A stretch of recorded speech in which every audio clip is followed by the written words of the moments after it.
కేంద్రంలో మూడోసారి తమ ప్రభుత్వాన్ని నిలబెట్టుకున్న కాషాయ దళం రాష్ట్రాలను కూడా నిలబెట్టుకుంటూ వస్తోంది.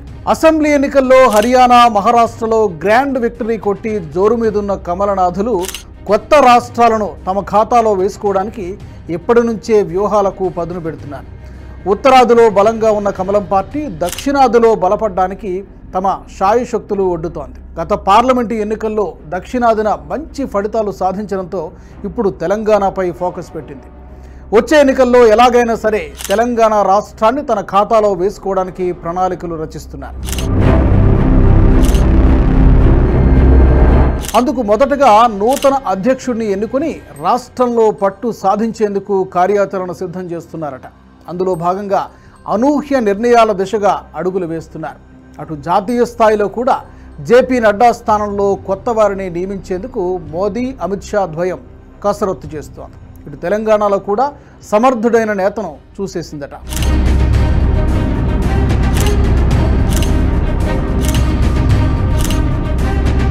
తెలంగాణపై ఎప్పటి నుంచో కన్నేసిన కమలం పార్టీకి మహారాష్ట్ర గ్రాండ్ విక్టరీతో మరోసారి ఆశలు చిగురించాయి.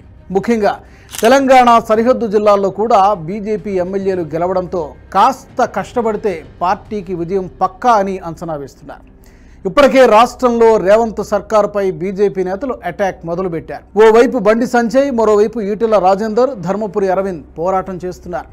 హైదరాబాద్లో హైడ్రా, మూసీ కూల్చివేతలను తీవ్రంగా వ్యతిరేకిస్తున్నారు. మరోవైపు 6 గ్యారంటీల విషయంలో కూడా కాంగ్రెస్ సర్కార్ తీరును ఎండగడుతున్నారు.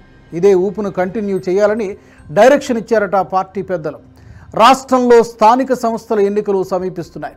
వీటితో పాటు గ్రేటర్ ఎన్నికలు కూడా రాబోతున్నాయి. గతంలో జీహెచ్ఎంసీ ఎన్నికల్లో 48 డివిజన్లలో కమలం పార్టీ వికసించింది. వచ్చే ఎన్నికల్లో కూడా అంతకు మించి సీట్లను గెలుచుకొని బల్దియా పీఠాన్ని దక్కించుకోవాలని చూస్తున్నారు.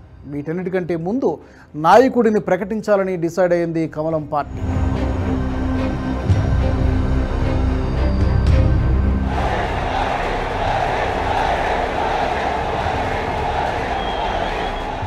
తెలంగాణ కాషాయ దళానికి త్వరలోనే కొత్త సారథిని ప్రకటించనుంది అధిష్టానం. రాష్ట్ర పార్టీ అధ్యక్షుడు ఎవరనే దానిపై ఇప్పటికే ఓ స్పష్టతకు వచ్చిన కాషాయ పెద్దలు ఈ నెలాఖరులోగా ఆ పేరును ప్రకటించనున్నారట.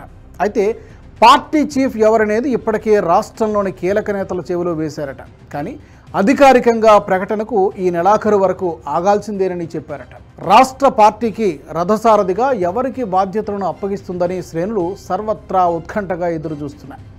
సరిగ్గా ఏడాదిన్నర క్రితం అసెంబ్లీ ఎన్నికలకు ముందు రాష్ట్ర అధ్యక్షుడిగా ఉన్న బండి సంజయ్ను పక్కన పెట్టిన బీజేపీ హైకమాండ్ ఆ స్థానంలో తిరిగి కిషన్ రెడ్డికి బాధ్యతలు అప్పగించింది. అప్పటి వరకు ఫుల్ జోష్లో ఉన్న కాషాయ పార్టీ శ్రేణులు బండి సంజయ్ను తప్పించడంతో కేడర్ నుంచి తీవ్రమైన విమర్శలు వ్యక్తమయ్యాయి. ఈసారి బండి సంజయ్తో పాటు కిషన్ రెడ్డి కేంద్ర మంత్రులుగా ఉన్నారు. అయితే కేంద్ర పదవులు ఆశించి భంగపాటుకు గురైన నేతల్లో ఒకరిని బీజేపీ చీఫ్గా నియమిస్తుందట. సామాజిక సమీకరణాలు కూడా పరిగణనలోకి తీసుకోవడంతో పాటు పార్టీ కేడర్లో జోష్ నింపే వ్యక్తినే సారథిగా డిసైడ్ చేశారట కాషాయ పెద్దలు.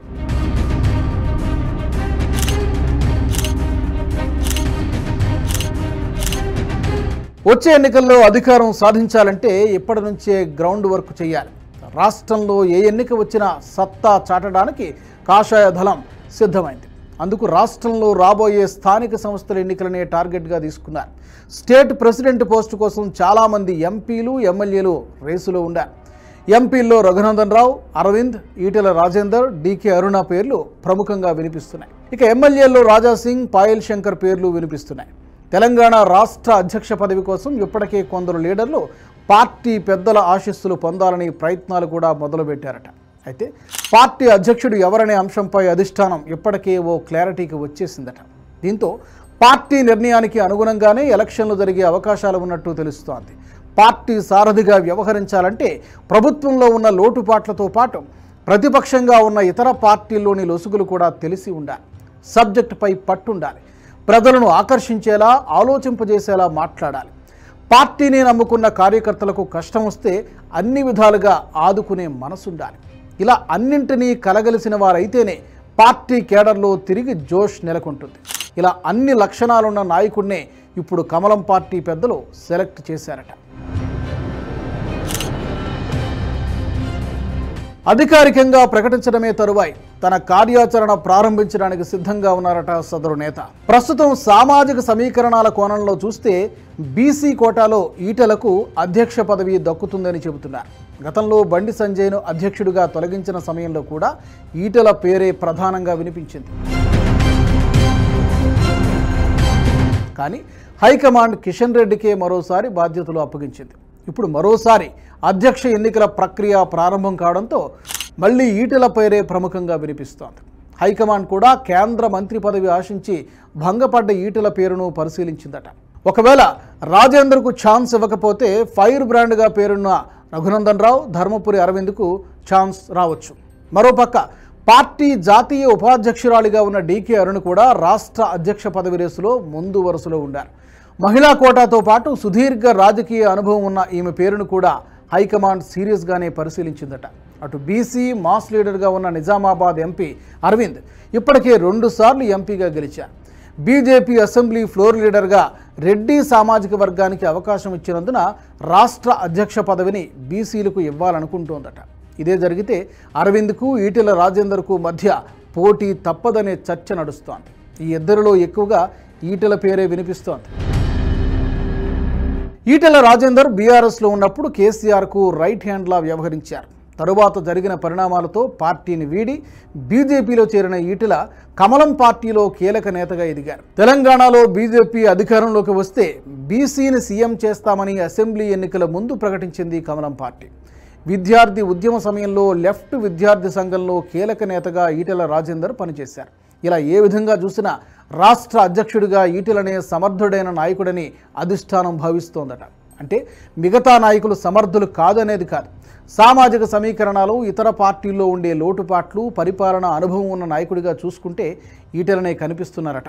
అందుకే ఈటెలకు పార్టీ బాధ్యతలు అప్పగించిన తర్వాత కలిసికట్టుగా పార్టీని నడిపించి అధికారంలోకి తీసుకొస్తే అప్పుడు అందరికీ న్యాయం చేస్తామనే హామీతో అధిష్టానం ఒప్పించే పనిలో పడిందట. మొత్తానికి తెలంగాణ బీజేపీ నూతన అధ్యక్షుడు ఎవరనే పేరు కాషాయ పెద్దలు చెప్పకనే చెబుతున్నారట. చూడాలి మరి అధిష్టానం ఎవరిని ప్రకటిస్తుందనేది.